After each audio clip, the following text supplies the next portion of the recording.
It started to happen gradually. I would walk into a room and say something, and no one would notice. I would say, "Turn the TV down, please," and nothing would happen. So I would get louder. "Turn the TV down, please." Finally, I would have to go over and turn the TV down myself. And then I started to notice it elsewhere. My husband and I had been at a party for about 3 hours, and I was ready to go. I looked over, and he was talking to a friend from work, and I walked over, and he kept right on talking. He didn't even turn toward me. That's when I started to put it together. He can't see me. I'm invisible. I'm invisible. Then I started to notice it more and more. I would walk my son to school, and his teacher would say, "Jake, who's that with you?" And my son would say, "Nobody." Granted, he's just 5, but nobody? One night, a group of us gathered, and we were celebrating the return of a friend from England. Janice had just taken this fabulous trip, and she was going on and on about the hotel she stayed in. And I was sitting there looking around at the other women at the table. I'd put my makeup on in the car on the way there. I had on an old dress because it was the only thing clean, and I had my unwashed hair pulled up in a banana clip, and I was feeling pretty darn pathetic. And then Janice turned to me, and she said, "I brought you this." It was a book on the great cathedrals of Europe. I didn't understand. And then I read her inscription. She wrote, "With admiration for the greatness of what you are building when no one sees." You can't name the names of the people who built the great cathedrals. Over and over again, looking at these mammoth works, you scan down to find the names, and it says, "Builder, unknown, unknown, unknown." They completed things not knowing that anyone would notice. There's a story about one of the builders who was carving a tiny bird inside a beam that would be covered over by a roof.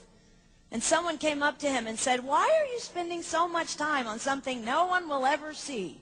And it's reported that the builder replied, "Because God sees." They trusted that God saw everything. They gave their whole lives for a work, a mammoth work, they would never see finished. They showed up day after day. Some of these cathedrals took over 100 years to build.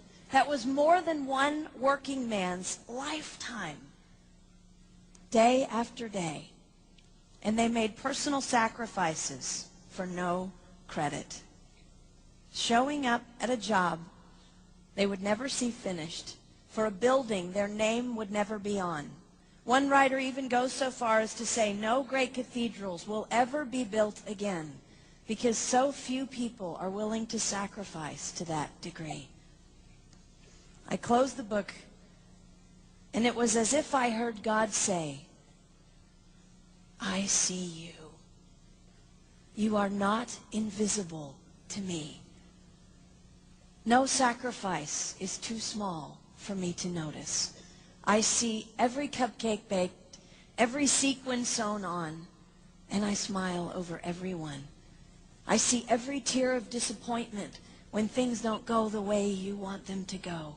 But remember, you are building a great cathedral.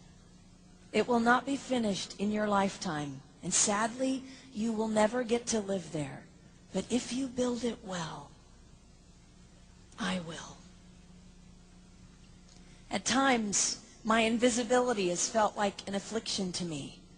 But it is not a disease that is erasing my life.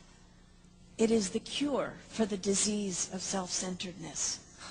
It is the antidote to my own pride. It's okay that they don't see. It's okay that they don't know. I don't want my son to tell the friend he's bringing home from college, "You're not going to believe what my mom does. She gets up at 4 in the morning and she bakes pies and hand-bastes a turkey and she presses all the linens." Even if I do all those things, I don't want him to say that. I want him to want to come home. And secondly, I want him to say to his friend, you're going to love it there.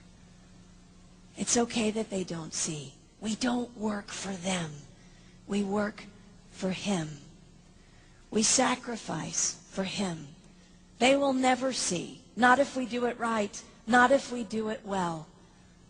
Let's pray that our work will stand as a monument to an even greater God.